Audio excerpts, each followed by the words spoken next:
Good morning. God bless you and Merry Christmas. I pray that you have a wonderful time with your family and that you are getting ready to celebrate and have a good time.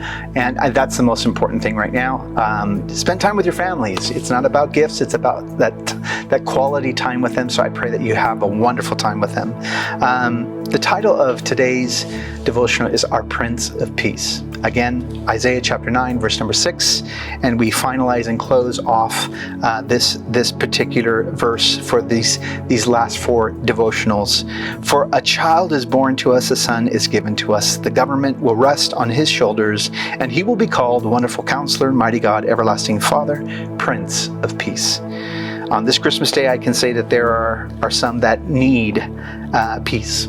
I would be the first to say that. The kind of peace that is assuring, right? It gives an element of calm in the midst of a storm. And I know some woke up this morning really dismayed, but the peace we enjoy through Christ is not necessarily just circumstantial, folks. It's not that Jesus will fix everything in your life or mine. That is not the peace that I'm talking about. There certainly will be continued difficulties and hardships in life that we will have to face. Conflict we have to endure, and even broken relationships that we have to navigate and learn to live with. The Prince of Peace doesn't promise perfection in this life. What he does promise is a deep personal and spiritual peace, even in this life. And that's very different. You see, Jesus talked about that kind of peace with his disciples. He promised them that just that kind of peace, even in a world he knew would be hostile to them, would be given. John 14:27 says this, I am leaving you with a gift, peace of mind and heart. And the peace I give is a gift the world cannot give. So don't be troubled or afraid.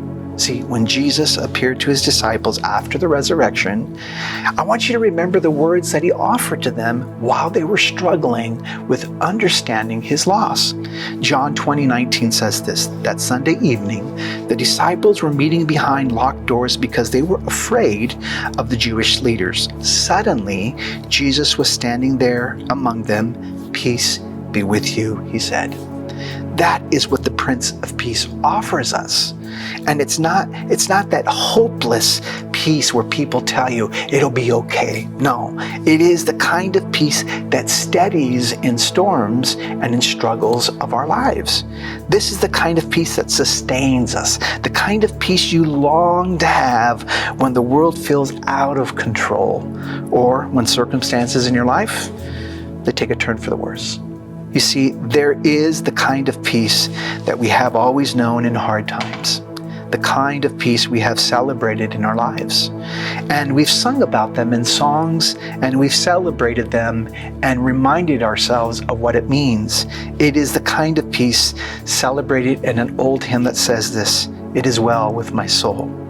The hymn writer wrote this, when peace like a river attendeth my way, when sorrows like sea billows roll, whatever my lot, thou hast taught me to say, it is well with my soul. That's the peace that Jesus gives us today. And that's the peace I want to remind you of as you wake up and you feel overwhelmed. When peace like a river comes, it is well with my soul. Pray with me. Lord, thank you so much because I know that this year for my family is hard. And I pray for peace because you are the Prince of Peace. And you promised not to erase things in our life, but to help deal with them in our life. And so I pray, Lord, that those that are hurting or those that are just a little overwhelmed this morning, I pray for a peace that only you can provide, a peace that you have promised, a peace that you've called a gift. You give it to us, Lord. And I pray that you provide that to those that are in need of that this morning. I pray, Father, that you are the Prince of Peace for those that are just searching for something and they're lost. Lord, you have come into this world to give us something that nothing this world can offer. And so I thank you for that gift. I ask that we open it and we embrace it and we lean on it this morning, and we look to you always. You are the Prince of Peace. I pray blessing over your children now. May the Lord bless you and keep you. May the Lord make his face to shine upon you. May the Lord be gracious unto you. May the Lord turn his face towards you, and may he give you peace throughout this week. Amen. God bless you, and thank you for joining us. Well, thank you so much for joining on this devotional, and I just wanted to extend from my family to yours a very Merry Christmas. Have a wonderful time with your families. Enjoy this time, and I thank you so much for supporting us throughout this entire year. We are grateful for what God continues to do through this ministry, and we ask you that you continue to search deep in your heart as you want to help us as we continue to move forward in the gospel of Jesus Christ being preached here at Faith Tabernacle. God bless you, and Merry Christmas.